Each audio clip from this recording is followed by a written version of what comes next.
So we're looking at the ceiling side of the floor ceiling unit. Upside down you see the lights, 3 lights in the staircase and 2 lamps in the living room.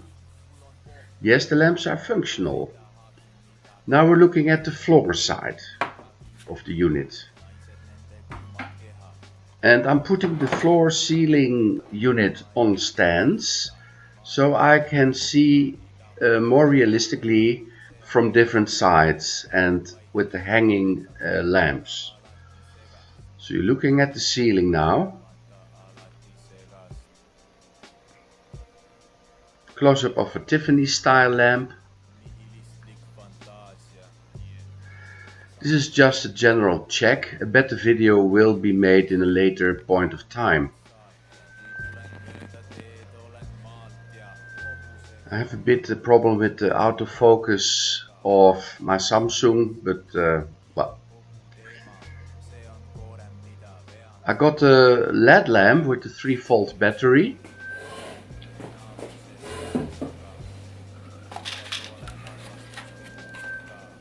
Getting the lamp out of the blister is a bit of a hassle.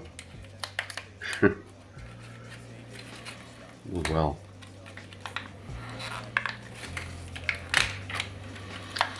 There is no manual, so I have to figure out where the battery must be placed.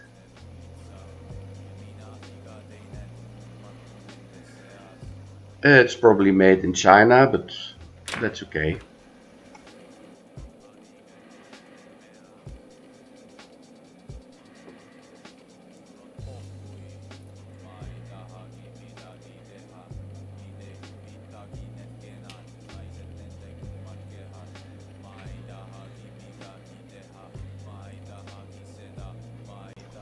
The lamps are self-supporting with the battery and they have to be fixed to the ceiling with a little magnet. So when you put them on, you take the lamp from the ceiling, switch it on, and then you put it back.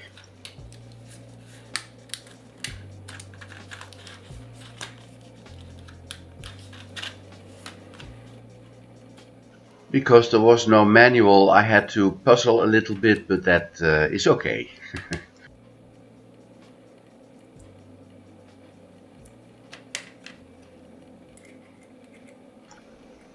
To put the battery in, you have to turn loose the foot of the lamp. Trying to get the battery out of the blister is also a bit of a hassle. I don't like blisters.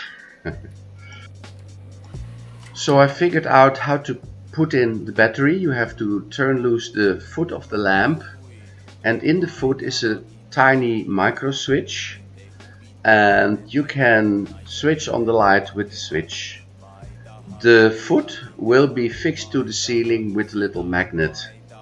So every time you want to put on the light or put out the light, you have to take out the lamp from the ceiling.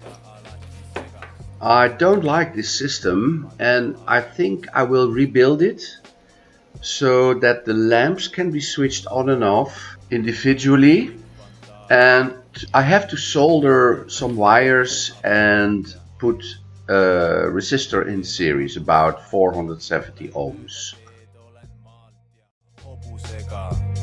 Tulen suure kogusega, aga selles